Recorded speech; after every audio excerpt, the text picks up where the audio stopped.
क्या Pakistan super league में इस दफ़ा ऑक्शन होगा या फिर ड्राफ्ट का सिस्टम ही जारी रहेगा?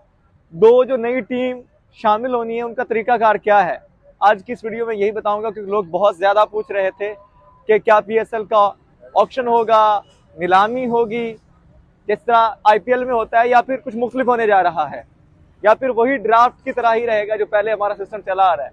तो जैसे कि आप जानते हैं कि पीएसएल में ड्राफ्ट का सिस्टम है, यानी कि मुख्तलिफ कैटेगरीज हैं और उसमें से खिलाड़ियों को पिक किया जाता है।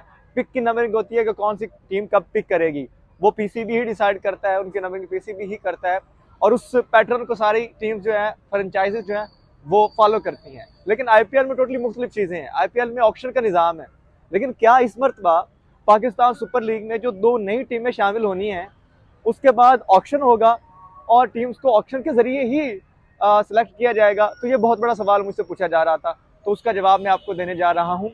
क्योंकि पाकिस्तान सुपर लीग में अब फैसला किया गया है कि 6 टीमों के नाम है जिनमें से 2 का इंतखाब होना, और ज़्यादा जो नाम आ रहा है, ज़्यादा जो बाज़गश्त है, फैसलाबाद और सियालकोट का नाम आ रहा है। लेकिन बात यहीं ख़त्म नहीं हुई, बात तब जुड़ती है मजीद के साथ में हैदराबाद का भी उतना ही नाम आ रहा है। मतलब कि टोटल 3 टीमें हैं 6 टीमों में से, जिनमें से 2 टीमों का ज़्यादा नाम है जो मैं आपको बता सकूँ, सियालकोट और फैसलाबाद। लेकिन हैदराबाद भी कंपटीशन में उतनी ही है।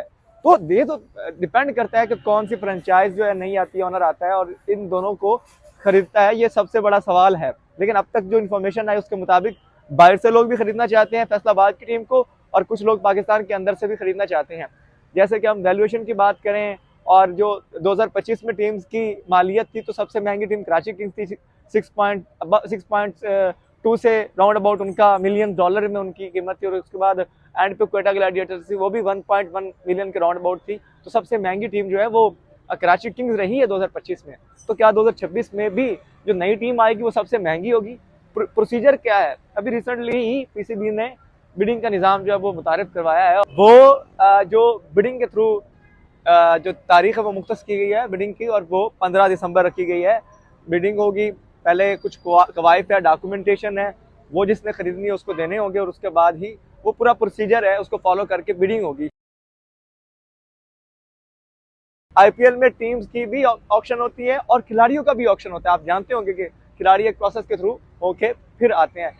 आईपीएल में बहुत ज़्यादा पैसा है, पीएसएल में उतना ज़्यादा पैसा नहीं है। जितना आईपीएल में एक खिलाड़ी का रेट होता है उतना पीएसएल की पूरी टीम का रेट होता है। तो कोई कंपैरिजन बनता नहीं है पैसे के मामले में, इकोनॉमी के हवाले से। तो यहाँ पर सवाल ये पैदा होता है। तो फिर इस दफ़ा पाकिस्तान सुपर लीग में बिडिंग क्यों स्टार्ट की जा रही है? तो उसका सिंपल सा आंसर ये है कि टीम्स के लिए बिडिंग की जा रही है। जो पहले का निज़ाम है, जो खिलाड़ियों की सिलेक्शन है वो बिडिंग के थ्रू नहीं होगी, वो ऑक्शन के थ्रू नहीं होगी, बल्कि वो ड्राफ्ट के जरिए ही होगी।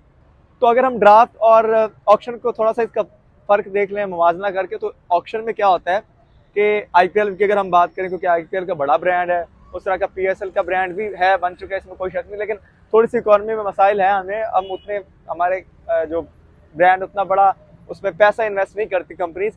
तो ऑक्शन में क्या होता है?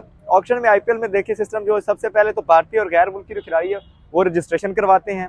उसके बाद फिर इन खिलाड़ियों को मुख्तलिफ स्टेटस में तकसीम किया जाता है, और नीलामी के दौरान जो हर खिलाड़ी है उसका नाम बोला जाता है। टीमें इस खिलाड़ी के लिए उसकी बेस प्राइस से आगे बोली लगाना शुरू करती हैं। मतलब अगर बेस प्राइस एक बंदे की 50 करोड़ है तो वो 50 करोड़ 1 से शुरू होगी, फिर 50 करोड़ 2, फिर 50 करोड़, ये एग्जाम्पल दे रहा हूँ। ये भी हो सकता है कि वो 50 करोड़ 90 लाख से हो जाए, वो 6 करोड़ 90 लाख से शुरू कर दें। तो इस तरह के जो टीम जितना महंगा रेट लगाएगी इस तरह उसको खरीदा जा सकेगा। तो ये बोली का निज़ाम काफ़ी एक्सपेंसिव है, क्योंकि फ्रेंचाइजी के पास इतना पैसा होगा। लेट्स सपोज अगर जो मिचेल स्टार्क है वो बहुत ज़्यादा अच्छा खेल रहा है, तो अगर हैदराबाद की टीम मिचेल स्टार्क को खरीदना चाहेगी, सनराइजर हैदराबाद की, तो उसकी बोली सबसे ज़्यादा लगाएगी, बाकी टीम से ज़्यादा लगाएगी। तो जो सबसे ज़्यादा बोली लगाएगी वही टीम उसको खिलाड़ी को खरीदेगी। तो सब खिलाड़ियों को पहले तो रजिस्टर करवाना पड़ता है, जो इंडियंस होते हैं और जो बाहर से आते हैं, और उसके बाद फिर ये सिस्टम इस तरह से चलता है। लेकिन पीएसएल में ये नहीं है। पीएसएल में टोटली डिफरेंट है। पीएसएल में क्या होता है? पीएसएल में ये होता है कि पीएसएल में ड्राफ्ट का सिस्टम है। ड्राफ्ट में पहले से ही कैटेगरीज जो है वो मुख्तस की गई है। जो कैटेगरीज में प्लाटिनम है, गोल्ड है, सिल्वर है और इमर्जिंग है और सप्लीमेंट्री कैटेगरी शामिल है। तो हर टीम को एक एक पिक दी जाती है, पहली, दूसरी, तीसरी, चौथी।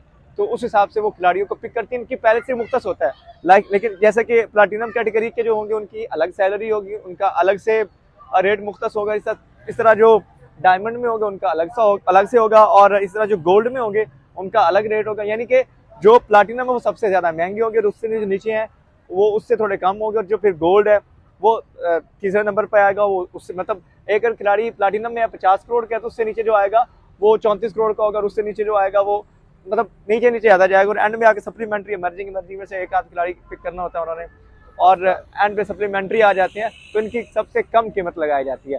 तो ये ऑलरेडी मुख्तस होते हैं कि प्लाटिनम में इतनी कैटेगरी के इतने खिलाड़ी होंगे, और बड़ा इजी सिस्टम, इतना मुश्किल नहीं है, लेकिन ऑक्शन में ज्यादा पैसे हैं। तो पीएसएल में जो इस दफा टीम्स की सिलेक्शन हो रही है, इनमें 6 टीमें हमारे पास मुजफ्फराबाद है, हैदराबाद है, फैसलाबाद है, सियालकोट है, रावलपिंडी और गिलगित की टीम है। ये 6 टीमों के नाम आए हैं, इनमें से 2 टीमों का इंतखाब होना है, तो उसके लिए फर्स्ट टाइम बिडिंग होगी, और इस तरह जो सबसे ज्यादा जिसकी बोली लगेगी टीम, वही टीम जो है वो पीएसएल के 11वें एडिशन में एक्शन में दिखाई देगी। तो सबसे ज्यादा जो आवाज आ रही है वो फैसलाबाद टीम की आ रही है, और हैदराबाद, सियालकोट ये दोनों मवाजन एक ही रास्ते में चल रही है। देखना होगा कौन सी टीम सिलेक्ट होती है।